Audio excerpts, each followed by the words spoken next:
Hey, how to write a novel. So I was thinking I might go back to that sweet nature path I was on yesterday. Because I liked it so much yesterday, I was like, why don't I do that again? Why don't I go back to that path? Take the path to Shit Town and go to that same little Starbucks. I could do the whole thing. Even though I'm just wandering around writing novels, it's kind of fun to have a little routine sometimes. My favorite was to go up to the top of Mount Royal in Montreal.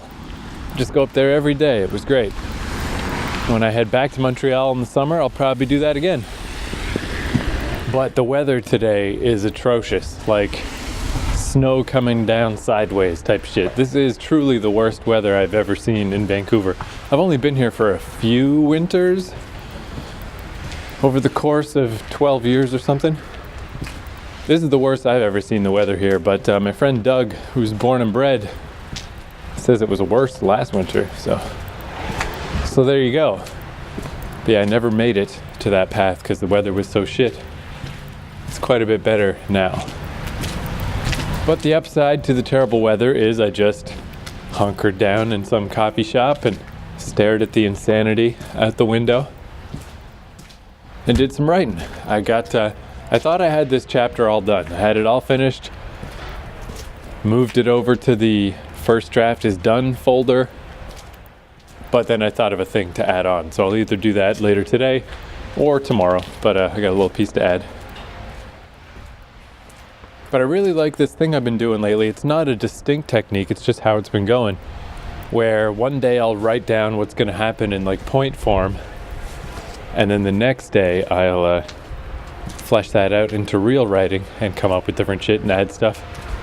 And it's mostly just that the early chapters were coming easier, which I think was a good sign. It was a good sign when I started this story that I had a very easy time getting ideas to come out of me.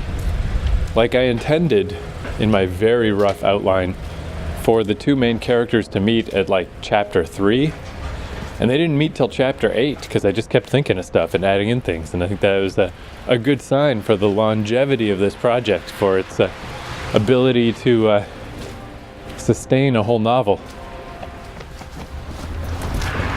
So it's not flowing that easily anymore, but it's still going well enough. And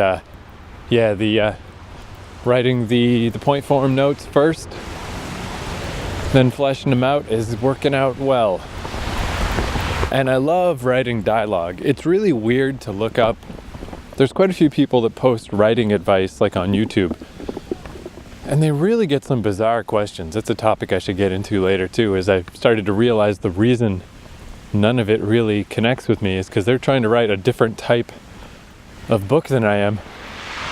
But one of the common queries is, I hate to write dialogue. What do I do about this? And man, that's bizarre.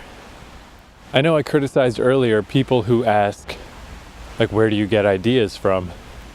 I kind of rejected that out of hand. The more I've been thinking about it, I actually think that's an interesting topic that I'm going to get into sometime. About accruing ideas.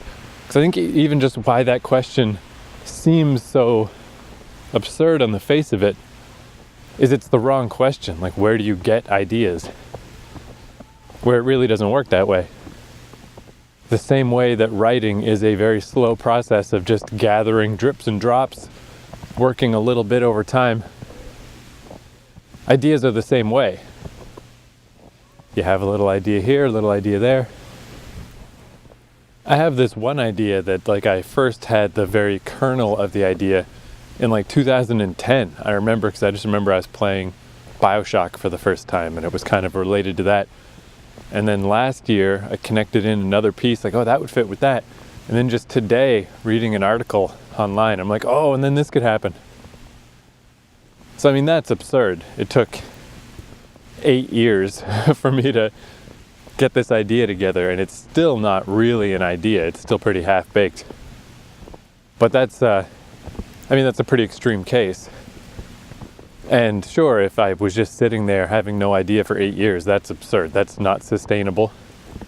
But I guess why I find the where do your ideas come from question so silly is, yeah, ideas don't come fast necessarily, but you should have like 100 ideas. Like that's where I feel like if you don't have 100 ideas, or at least, I don't know, like 10 ideas, you should have a bunch of ideas. And if you don't, that's when I would say maybe you're not a writer. Maybe it's weird that you're trying to do this.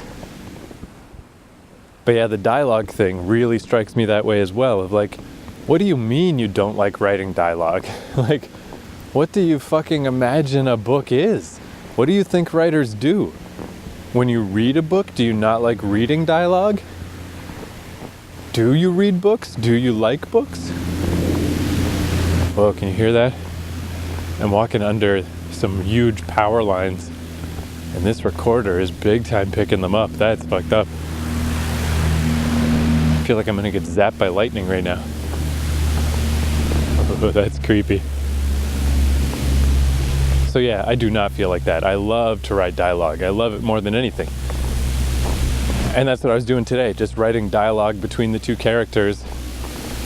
And it went so many great places. I was so surprised. Like the conversation took this weird turn, much more interesting turn, I think. I'll try to get away from these power lines. It's some weird background noise. But yeah, enough turns that a lot of the stuff I intended these two characters to talk about, I couldn't get to because it wouldn't fit anymore. It would seem weird to get back to the old topics. So I had to snip that stuff out and put it in my overall slush folder for maybe later. Because what happened, what I didn't expect is really neat, is just a random little idea that I had of like, that the one character who's like basically a anthropomorphized rhino type person, big tough rhino humanoid thing, could also have super thick not eyelids, but like eyeballs, I guess. Like the coating on her eye could be really thick and tough for like sandstorms and stuff on her crazy planet. So she could just like touch her eye, just put her finger right on it and just be like, see, I don't see you that good because look at this. Look what I can do. And the other character, who is like a xenoanthropologist or whatever, like studies other aliens, didn't know about this. And she's like, that's weird. How do you not know about this stuff? And he says it's because her species has never agreed to take part in any kind of a study or a survey or anything. So there's really not much that the other species of the galaxy know about her people.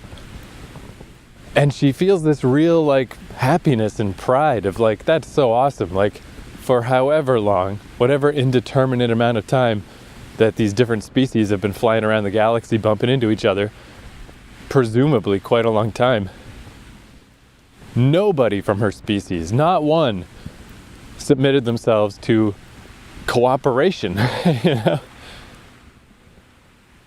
And they do live quite an isolated life.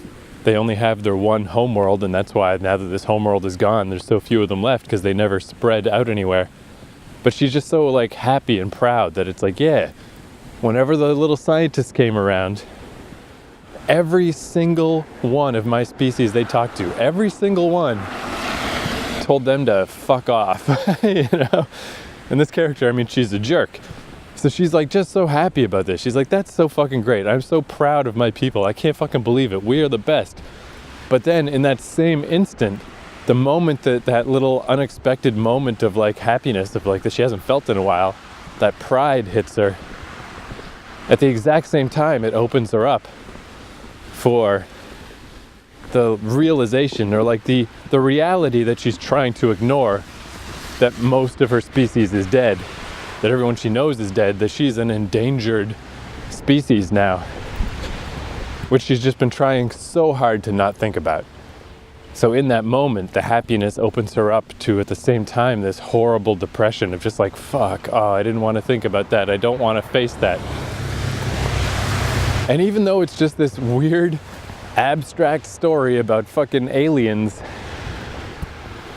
and extinction level events and planets blowing up and this big time crazy ass shit, even like writing that scene, I kind of didn't expect it either. That wasn't in my notes. They weren't supposed to talk about the eyeballs. They weren't supposed to talk about scientific studies. They weren't supposed to talk about any of this. And it just kind of happened as I'm writing. And I really, I felt myself like a little choked up by my own shit. And I really think that's what you gotta be like to be a writer. That's what you gotta feel. Like, you gotta be able to identify with this shit. Now, whether this will come across to anyone else, I have no idea, especially not on this first draft. I think that'll be the subsequent drafts and the polishing things up and the really, that's gonna be my whole goal ultimately, is can I make anyone else feel the way I feel about this idea? But it's just such a weird thing that I'm at this coffee shop and I've just kind of gotta pull my hood up a little just because I just don't want anyone to notice that I'm getting a little teary-eyed about nothing. I'm just sitting there with my phone. But it's because I'm thinking about this character that is important to me. And this character's having a bad fucking day and I can feel it. And I think that's the kind of book I'm trying to write. That's the way I think it should go. Particularly having beta readers and running all your stuff past other people and this whole thing of just trying to make a story that makes as many people happy as possible seems like such a recipe for blandness. I reserve the right to change my mind in the future when my fucking technique completely fails and I have to recalibrate everything. But for now, that's how I feel it's there's an old Joss Whedon quote where he said, he doesn't give people what they want. He gives them what they need. And I don't think it's coincidence that he is such a unique writer and that most Joss Whedon shows are just, whatever dumb shit most of the time. But every once in a while they hit in that big way that just no other shows do, that no other popular writer does. And it's because he's trying to express something, that idea that he's trying to give you what you need. You don't even know that you need it, but you do, because he's reaching into, a classic example is that Buffy episode, The Body, about Buffy's mom dying. And that's obviously pulled from Joss's own mom dying. And that's what you gotta do, you've gotta find what gets you teary-eyed, find the idea that means a lot to you. And that's what you've gotta present. Because you can't just give people what they want. It's just gonna be another, it might be, even if it's a good book, even if on the surface it's hey, what a fun book, I liked that book. But then it just evaporates and it means nothing. To me, the idea, what I'm trying to do here, is a story that doesn't evaporate, something that sticks with you because it came from a weird angle, it hit you with something you didn't expect, and you realize that it is something that's been lodged in you, some idea, some aspect of life that other people haven't been reaching and haven't been touching and haven't been addressing. And finally someone does. That's the kind of stories that I like, and that's the kind of story I want to make. Which also ties in, I think, to the idea of how do you get ideas? It's what hurts you a lot? What is it that you can't think about without feeling terrible? There's an idea. There's the idea. That's it. And along those lines, it made me think of this YouTube video I saw years ago. It's this lady named Jennifer Kolari, who is a child psychologist, and she was talking about her early days, first kind of, getting into that field, and she'd be at these houses for kids who were, didn't have a home to go back to. So it's the halfway house type place. And these kids are just young to mid-teen. And how the prevailing wisdom was to not get too attached because these kids were just on their way somewhere else. They're just passing through. And if you're too soft to them or if you're too nice to them or if they get attached, that's just bad for everybody and that's not the way to go. And this lady, Jennifer, did the opposite. She's that seems fucking really dumb. I'm not going to do that. So she would read them stories at night and be nice to them. It's so simple, but It's crazy how simple, like, I really feel like our society, it's so fucking backwards and so ridiculous and it's just garbage. It might be the best around, but it's fucking trash. And there's so much about it that's not even complicated. It's just so simple. And this story, it's just so simple, but so fucking heartbreaking. It's just like the first time I heard this, I just started crying. I just couldn't not. And it's this 11-year-old girl who was, really tough and really difficult and just a real handful to deal with. But Jennifer started like reading her stories at night and just tucking her in and being nice to her. And the day before this girl was set to leave and go off to, wherever the next step was in this process of just being a displaced child, she held Jennifer's face between her hands and said, like, I just want to just take a moment to look at you because I just want to remember this face. I want to remember the face of somebody who was nice to me. And that is like the saddest thing ever. It's crazy how sad that is.